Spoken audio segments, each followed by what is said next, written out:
contra adversários mais frágeis, mas nesse recorte você também tem clássicos. Sim. O que o Flamengo fez com o Fluminense, não é qualquer time que faz, não. Sim. Eu tô esperando a finalização do gol até agora. O Cano não teve chance para finalizar. Verdade. O Diniz errou na escalação? Sim, mas isso não deve diminuir o avanço, a evolução e o nível de atuação, de comprometimento, de concentração desse time do Flamengo. A gente fala muito sobre o sistema defensivo, não sofre gols. Claro, a pressão sufocante começa lá na frente. Tá todo mundo batalhando sem a bola. Então isso é uma virada de chave no mental que o Tite conseguiu moldar nesse Flamengo, que é o tal do equilíbrio que ele tanto fala. E se o Flamengo se manter assim durante toda a temporada, com um técnico de elite, porque o Tite é um técnico de elite, é o melhor técnico brasileiro que a gente tem, vai ser muito difícil bater o Flamengo. Porque o Flamengo sempre teve muito recurso financeiro, pela reformulação que fez, tem o melhor elenco do país, tem um técnico que chegou para resolver o problema e, por enquanto, está resolvendo. A gente está vendo um Flamengo crescendo, avançando. Já era um time difícil de sofrer gols quando o Tite chegou, e agora ele passa a avançar também com bola. A qualidade desses jogadores, como, por exemplo, o Nico, né? O Nico de la Cruz, que fez uma partida brutal contra o Fluminense. Então, é um impacto do trabalho do Tite, gente. Isso era questão de tempo, né? Fala, nação rubro-negra, bom dia. Vocês viram no começo do vídeo que alguns jornalistas começam a se render ao Flamengo de 2024. E no vídeo de hoje a gente vai falar sobre a contratação de mais um nigeriano para o nosso rubro-negro, um atacante de bastante qualidade. Ele joga também como ponta e como meio-campo. Falando do Lohan. A Europa está de olho nele, está babando por ele e clubes prometem chegar firme no meio do ano para fazer a contratação dessa jovem joia rubro-negra. Sobre Maracanã, o consórcio não respondeu a tempo e Vasco e Nova Iguaçu vai ser jogado lá em Volta Redonda. Vou dar mais detalhes do porquê o consórcio não respondeu a tempo e gerou essa situação, né, do Vasco não conseguir jogar no Maracanã, mas o mando de campo é do Nova Iguaçu. Em relação ao Cacau Cota, falou que o Felipe Melo é covarde e frouxo. Vou explicar os detalhes dessa fala para os senhores. E sobre o estádio, Flamengo tem dinheiro em caixa para comprar à vista, se ele quiser, o terreno do gasômetro. Essas e outras vocês encontram agora na Flagelão TV. Mas antes disso, se vocês puderem ajudar outros rubro-negros, deixe seu like agora, até porque eu não fico pedindo no meio do vídeo. E assim o YouTube vai pegar essas notícias e vai mandar para o maior número de rubro-negros possíveis. Conto com você e vamos para as notícias, que é o que interessa. Isso aqui é Flamengo! E nação rubro-negra, há algum tempo atrás, ano passado, ano retrasado, quando a gente falava sobre mercado da bola, muitos torcedores escreviam nos comentários por que o Flamengo não busca novas joias. Lá na África tem vários jogadores com qualidade lá. E nesse ano de 2024, o Flamengo foi atrás de jogadores que nasceram na África, como é o caso do Zola, que está jogando já pelo Sub-20, né? Se escreve Chola, mas se fala Zola a princípio. E agora com o Haruna Hassan, jogador de 19 anos, que o Flamengo acaba de contratar por empréstimo até janeiro de 2025 e é mais um atacante chegando nesse time Sub-20 do Flamengo. Ele veio para jogar pelo Sub-20. O jogador, ele é polivalente, né? Uma das principais características dele é que ele pode jogar tanto como centroavante, tanto como ponta e também como meio-campo. É um jogador com várias qualidades e ele vem para integrar esse time que já tem um companheiro dele, que é o Zola, né? Que é um nigeriano também. Esse jogador já jogou 2 partidas pelo profissional do 15 de Piracicaba, pelo Paulistão. Jogou a Copinha, fez 4 partidas na Copinha, fez 2 gols na Copinha. É um jogador que tem que ser lapidado, mas o melhor lugar para lapidar um jogador, com certeza, aqui no Brasil, é no Ninho do Urubu. Tem vários jogadores com qualidade em volta e tem uma estrutura de clube europeu, o nosso Mengão. Então, é isso, galera. Haruna Hassan é mais um jogador que a gente vai torcer para em breve ver no profissional, assim como é o caso do Zola e de outros jogadores do Flamengo. Principalmente o Wallace-An, eu quero muito ver esse menino no profissional quando ele tiver idade e oportunidade para estar no profissional do Flamengo, mas é isso. a base do Flamengo se fortalecendo, o Flamengo faz muito bem essa captação de jogadores e agora virando os olhos também para jogadores nascidos na África. Geralmente tem bastante velocidade, como é o caso do Zola. Vamos aguardar e ver o Hassan jogando pelo rubro-negro mais querido do Brasil, mas em relação a jogadores da base chegando no mercado da bola, é isso por enquanto. E é aquela velha história, né? Times querendo jogar no Maracanã, às vezes o Maracanã é liberado, às vezes não é liberado. Dessa vez o Flamengo e Fluminense não responderam a tempo e por isso o Nova Iguaçu foi lá e escolheu Raulino de Oliveira para jogar contra o Vasco. O Flamengo e Fluminense, eles já tinham se posicionado em relação a não liberar o Maracanã. Por quê? Eles explicaram que não pode haver inversão no mando de campo. Então, para fazer justiça, eles já iriam negar, mas não conseguiram nem responder a tempo, tá? Primeiro jogo foi mando do Vasco, jogaram no Maracanã para 60 mil pessoas. Se fosse novamente no Maracanã, seria ali uma inversão do mando de campo. E aí o consórcio quis fazer ali o correto, a justiça. Então, pela justiça, eles vão jogar, Vasco e Nova Iguaçu, vão jogar lá no Raulino de Oliveira. A Ferg se pronunciou, falou que o próprio Nova Iguaçu tinha escolhido o Raulino de Oliveira, que se escolhesse o Maracanã não teria problema. O consórcio não respondeu a tempo, mas a verdade é a seguinte: em 2017, quando o Maracanã estava largado às traças, o Vasco não quis compartilhar o Maracanã, né? Pagar ali compartilhando o Maracanã com Flamengo e Fluminense. Não quis entrar para não gastar dinheiro, né? Veio a pandemia, o Vasco nem se pronunciou e também não ajudou o consórcio a tocar o Maracanã. E aí no último jogo eles entraram com uma faixa, né? Maracanã para todos. E isso realmente deixou Flamengo e Fluminense chateados. E a gota d'água foi essa frase. Eles já tinham decidido que não iriam liberar o Maracanã.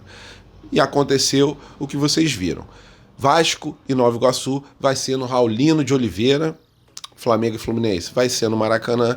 E eu pergunto para os senhores, o que vocês acham dessa história toda? Tem direito o Vasco? É complicado, até porque o Maracanã não é do Flamengo. Para mim, o Maracanã é um instrumento político, mas Vasco não chegou junto na época que o Maracanã precisou. E agora eles querem sempre jogar no estádio Mário Filho. É justo isso? É injusto? O que vocês acham? A opinião de vocês é muito importante. Coloca ela aqui embaixo do vídeo. A nação. O jogo já terminou há muito tempo. Flamengo e Fluminense já acabou desde o último sábado, mas o jogo ainda repercute bastante. Dessa vez, o caso ali é do Felipe Melo, que em alguns lances ele foi bem ríspido nas jogadas para ser leve com as palavras. Um lance ali, ele chegou solando o Arrascaeta, que graças a Deus conseguiu tirar o pé a tempo, mas poderia ter quebrado o tornozelo dele. Numa outra situação, foi um soco que ele desferiu no rosto do Pedro de cima para baixo. E a arbitragem, ficou caladinha, né? E ainda teve um pênalti para o Flamengo, mas não foi o Felipe Melo que cometeu. Só que o VAR deixou muito a desejar nessa partida. E aí o Cacau Cota, que é diretor do Flamengo, né? Ele detonou o Felipe Melo e falou, abrindo aspas, covarde, né? Eu conheço um pouco disso. No MMA, artes marciais, né? É um soco conhecido como mata-cobra, que é quando o cara pula e soca de cima para baixo. Existe isso, quem conhece sabe do que estou falando. O Felipe Melo fez isso contra o Pedro. A arbitragem acha que ele tentou tomar a frente. Tomou a frente? Porcaria nenhuma. Começou o movimento com a mão fechada e termina com a mão aberta, que é o natural. Isso não parece nas lutas porque os lutadores usam luva. O Felipe Melo, como jogador, precisa se preocupar com a sua imagem. Está passando uma imagem de covarde e de frouxo. Se ele treina, luta, ele que se aposente do futebol, disse o Cacau Cota em entrevista ao Paparazzo rubro-negro. Complicada essa situação, a arbitragem fica fazendo vista grossa para lances bem extremos do Felipe Melo e a punição nunca vem. É sempre muito branda quando o Felipe Melo está no lance. Não sei se os árbitros ficam com medo dele, mas a verdade é essa. O soco que ele desferiu ali contra o Pedro, que se pegou, raspou, mas se pega em cheio, apaga o Pedro. O lance que ele chegou solando o Arrascaeta, poderia ter quebrado o tornozelo do Arrascaeta, e o VAR não chama, além do pênalti, né? Que o VAR não chamou. Então, bem complicada essa situação. Tomara que no próximo jogo a arbitragem tenha ali uma melhor qualidade. E agora falando sobre o terreno do gasômetro, que o Flamengo tem a intenção de comprar para poder realizar o sonho de todos os torcedores, que é construir a Arena Zico naquela região. Sobre valores do terreno, ele gira ali entre 200 e 400 milhões de reais. E segundo o arquiteto Fabrício Tica, disse em entrevista que o Flamengo tem dinheiro em caixa para comprar o terreno à vista. Apenas uma curtinha, apenas um detalhe sobre essa situação do estádio, mas é uma importante situação, né?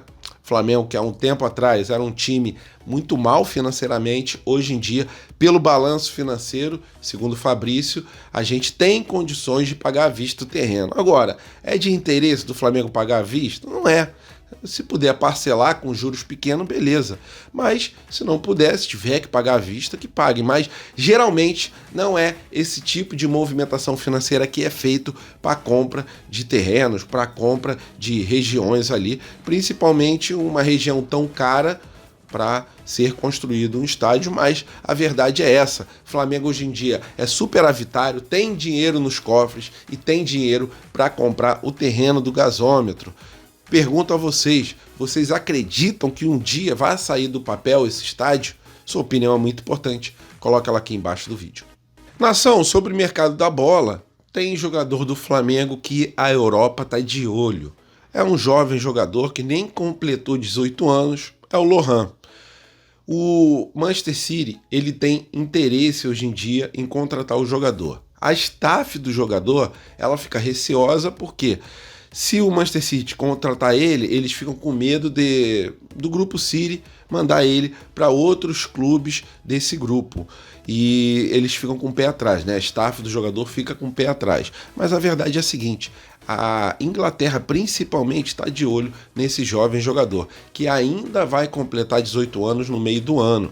Mas a intenção deles já é ter o jogador quando completar esses 18 anos. A multa do jogador é de mais de 265 milhões de reais.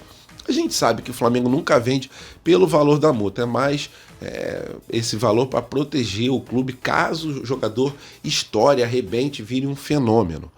Em relação ao Lohan, outros clubes também já procuraram ele da Inglaterra, são eles o Manchester United e também o Chelsea. Eles procuraram o jogador no fim do último ano, de 2023. É um jogador que desperta realmente interesse dos outros clubes. Desde novinho já joga nas categorias de base acima dele, tem uma qualidade técnica para tocar o jogo que poucos jogadores dessa idade têm, visão de jogo, um drible apurado, toma conta do espaço ali no meio-campo do Flamengo. Então é normal os times quererem esse tipo de jogador, ainda mais bem novo, assim, para ir lapidando eles de acordo com o que a Europa exige. É isso. Por enquanto, ainda é especulação. Caso aconteça alguma coisa mais firme, vai ser para o meio do ano. É um jogador que eu quero ver muito no profissional do Flamengo. Eu acredito que tenha capacidade para poder integrar o profissional. A gente sabe que é pouco espaço, porque o Flamengo é um time com nível realmente de seleção, não só brasileira, quanto em outras seleções sul-americanas, mas é um jogador que tem sim, ao meu ver, condições de poder integrar esse time profissional. Agora a pergunta que fica é a seguinte: será que vai dar tempo da gente ver ele com alguns jogos no time profissional, já que a Europa geralmente vem e tira esses jogadores muito cedo? Valeu, nação rubro-negra, tamo juntos, tenha uma quinta-feira abençoada, até a próxima e fui!